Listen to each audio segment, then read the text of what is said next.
या बातमीचे प्रायोजक आहेत सुप्रसिद्ध hotel Badepir, Laxmi market, Vijapur west आणि दुसरी शाखा जिंदाशहा मदार चौक, सोलापूर. हिप्परगा तलावात पोहण्यासाठी गेलेल्या 2 मित्रांचा बुडून मृत्यू झाल्याची दुर्दैवी घटना सोमवारी 23 मार्च रोजी दुपारच्या सुमारास घडली. भारत शिवशंकर सुरवसे वय 28 राहणार जोशी गल्ली शेळगी, त्याचा मित्र गिरीश माळगे राहणार वडाचे झाड शेळगी या दोन्ही मित्रांचा बुडून दुर्दैवी मृत्यू झाला. गिरीश माळगे याचा शोध रात्रीपर्यंत सुरू होता, मात्र अंधार पडल्याने शोधकार्य थांबवण्यात आले. मंगळवारी सकाळी पुन्हा शोधकार्य सुरू करण्यात येणार आहे. भारत हा पोलीस भरतीची तयारी करत होता आणि उदरनिर्वाहासाठी रिक्षा चालवत होता. सोमवारी दुपारपर्यंत त्याने रिक्षा चालवली. दुपारी 3च्या सुमारास शेळगी परिसरातील चौकात रिक्षा लावून तो मित्रासोबत हिप्परगा तलावाकडे निघाला. तेथे पोहोचल्यानंतर दुपारच्या कडाक्याचे ऊन आणि तलावातील पाणी पाहून दोन्ही मित्रांना पोहण्याचा मोह झाला. त्यांनी तलावाच्या काठावर कपडे ठेवून पाण्यात उडी मारली, मात्र तलावाच्या खोलीचा अंदाज न आल्याने दोघे बुडाले. घटनास्थळी त्यांचे कपडे पाहून नागरिकांनी मोबाईलवरून नातेवाईकांना माहिती दिली. सायंकाळी 5 वाजता नातेवाईक घटनास्थळी दाखल झाले. सुमारे 6 वाजता स्थानिक पट्टीच्या पोहणाऱ्यांनी भारतचा मृतदेह पाण्यातून बाहेर काढला. त्यानंतर त्याला छत्रपती शिवाजी महाराज शासकीय रुग्णालयात दाखल करण्यात आले, मात्र डॉक्टरांनी त्याला मृत घोषित केले. भारतच्या पश्चात आई, वडील, भाऊ असा परिवार आहे.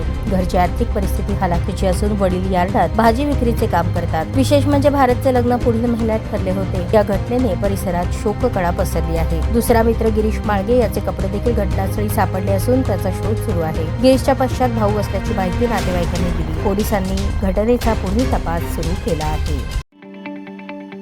ताज्या बातम्या पाहण्यासाठी प्राईम महाराष्ट्र न्यूज चॅनलला सबस्क्राईब करा.